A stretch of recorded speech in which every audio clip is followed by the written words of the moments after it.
Muy buenas noches. Gracias, muchísimas gracias por permitirnos llegar hasta ustedes. Aquí estamos, Fafa y Domingo a las 10 de la noche de cada domingo. Saludo, señor Taveras, lo veo cavilando. Cavilando, ¿será sobre Haití? Oye, no. Uno vive, en mi caso, que yo tengo conciencia de que el pasado no tiene arreglo, pero es una referencia. Entonces tú vives bajo el impacto de los buenos recuerdos, enfrentando las dificultades del presente y encontrando en los buenos recuerdos resistencia para tu enfrentarte a la vida. Yo te decía antes de comenzar que cuando llegué aquí hoy te pregunté la fecha, 10, y era porque llegué caminando con la idea de gloriosos argonautas que en el 9 de julio desplegáis a los vientos el bravo pabellón. Fabio Fiallo, preso en la fortaleza Osama, viendo a un barco argentino que llegaba y enarbolaba en solidaridad la bandera dominicana. Entonces, cuando venimos ahora en camino para acá, para grabar este programa, nos encontramos con un despliegue de manifestación impactante, sorprendente, de mucha gente, de los LGTB, de los gays, reclamando su derecho a que no lo discriminen. Y me sorprendió lo masivo. Sí, mucha gente, había mucha gente. Y digo yo, bueno, nosotros somos solidarios con todos los reclamos legítimos de la sociedad. Sin ningún tipo de discriminación apoyamos todas las demandas que tienen apoyo en la gente. Todos los reclamos de que se le permita ejercer el derecho a la vida, sin perjudicar ni molestar a los demás. Y este es un país también de los prejuicios. Por eso yo creo que el movimiento LGTB hace bien en salir a la calle, en dar la cara, en asumir públicamente su condición, y los que respaldamos todas las demandas legítimas de la población, le acompañamos o nos hacemos solidarios. Yo no quería dejar de compartir, por lo menos con nuestros oyentes, la agradable impresión que me produjo ver en pleno domingo, en la 27 de febrero, el tránsito parado, porque los policías tuvieron que permitir que la calle llena de personas pasara primero que los vehículos y los transeúntes. Mira, la referencia, como tú dices, de los sistemas ideológicos, de los modelos de vida económica, de los modelos sociales, de los modelos religiosos, te permiten a ti ver cuál ha sido el curso que ha tenido la humanidad en sus distintas expresiones de vida. Porque el modelo económico es una expresión de vida, el modelo social es una expresión de vida, el modelo político es una expresión de vida, el modelo religioso, en fin. Y ocurre que el modelo político del comunismo era impugnado por la intolerancia, porque no permitía que se expresaran las libertades políticas a plenitud. Y aunque no fue el accionar político lo que lo sacó de vigencia, porque fue el accionar económico, las crisis económicas fueron las que determinaron el derrumbe del modelo comunista o del ensayo socialista hacia el comunismo. Fueron incapaces de gestionar la economía para construir bienestar. Siempre la gente tiene ansiedades por la libertad, y la libertad implica tolerancia frente a la diferencia. El modelo comunista lo destruyó la intolerancia. El modelo nazista, el nazismo, lo destruyó la intolerancia a lo diferente. Y las religiones han tenido que asumir la tolerancia como una práctica continua para garantizar la convivencia y la paz. Cuando surge un espacio diferente, sea en el orden sexual, en el orden político, en el orden religioso, lo que se pone a prueba es la tolerancia. ¿Tú sabías, Fafa, que la tolerancia fue lo que permitió construir las sociedades? No, que hay un problema. Cuando tú te pones a pensar en lo que podría pensarse el origen o la génesis de esta sociedad que somos hoy, hay un criterio bestial y animal de devorarnos, de no diferenciarnos, de no discriminarnos, primitivo, rudimentario. Y ha sido el tiempo que ha ido imponiendo condiciones de vida que terminan hoy en el reconocimiento de que una persona es poseedora de todos los derechos y que debe ser protegida. Si la conciencia de hoy es ya de una política de desgaste de la intolerancia.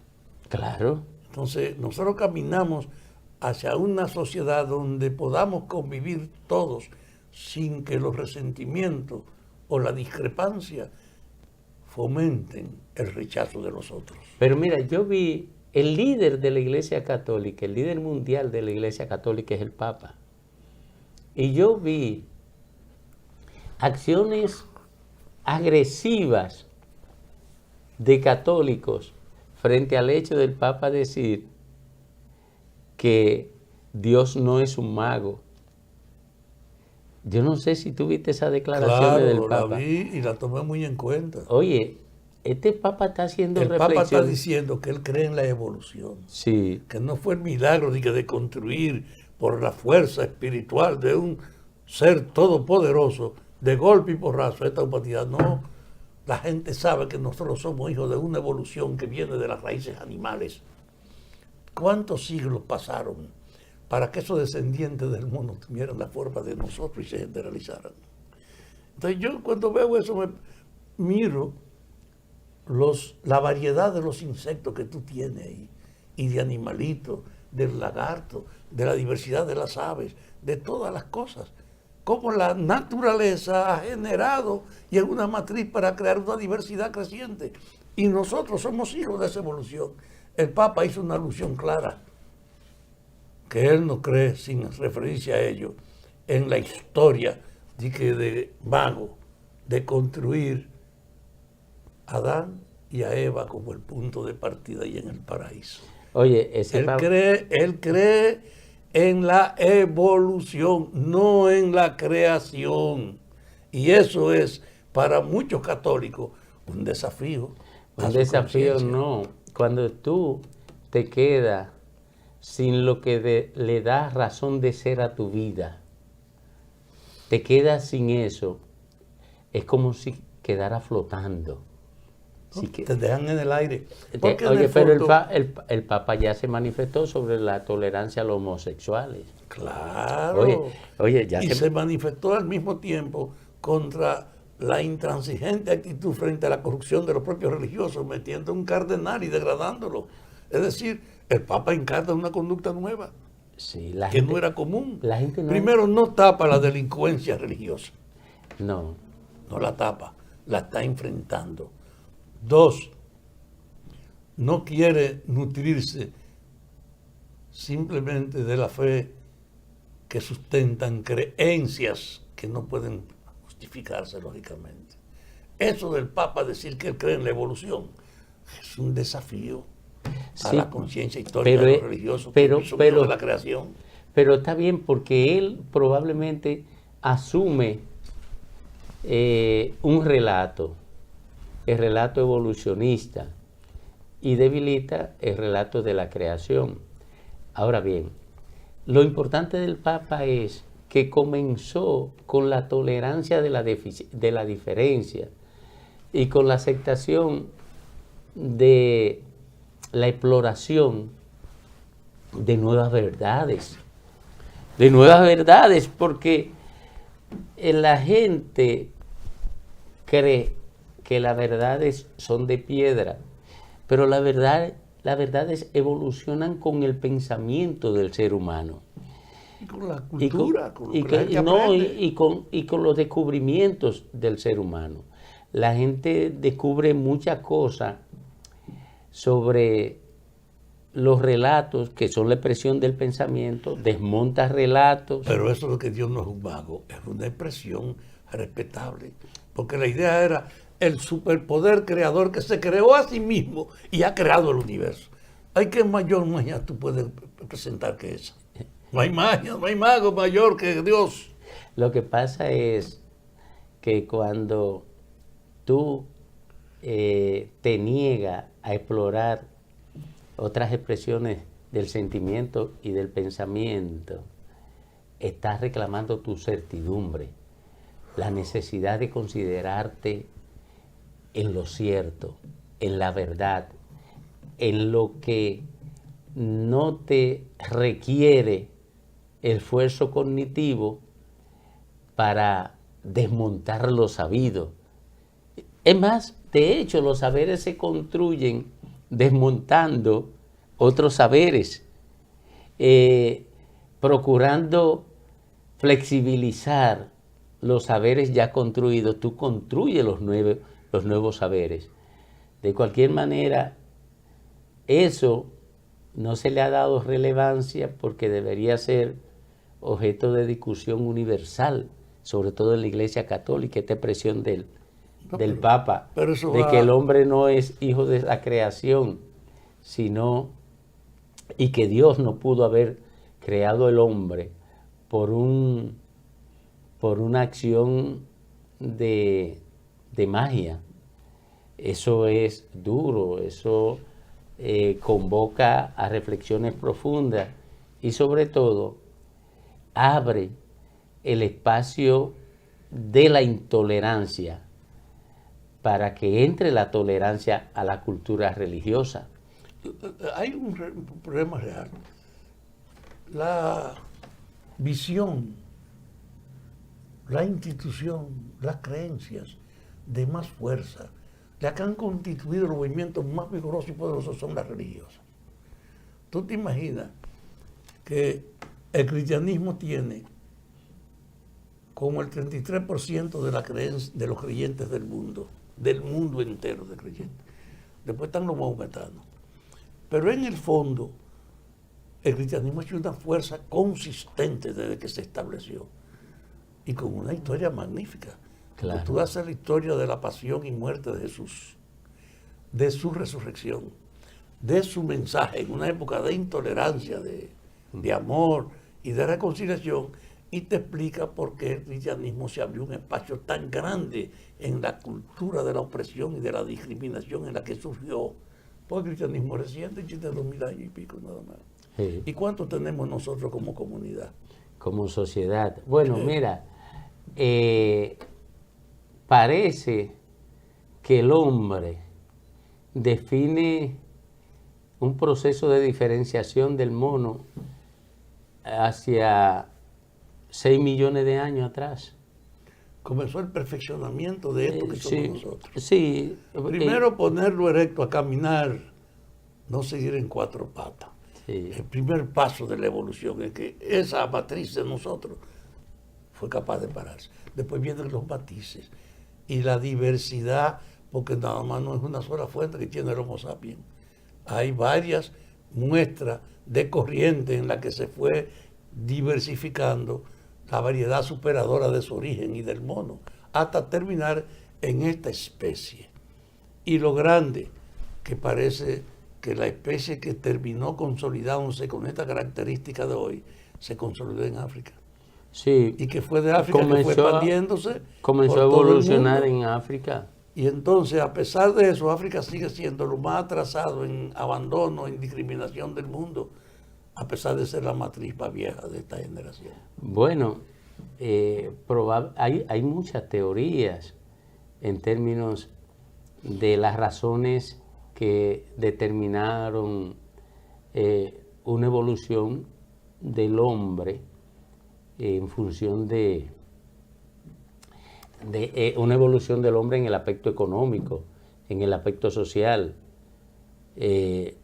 porque la sabana africana a lo mejor no le requería al hombre un desarrollo cognitivo más amplio que lo que le requería al hombre, digamos, la selva australiana o la selva americana. Pero sobre todo, amigo, piensa, hoy estamos filosofando nosotros. No, estamos explorando.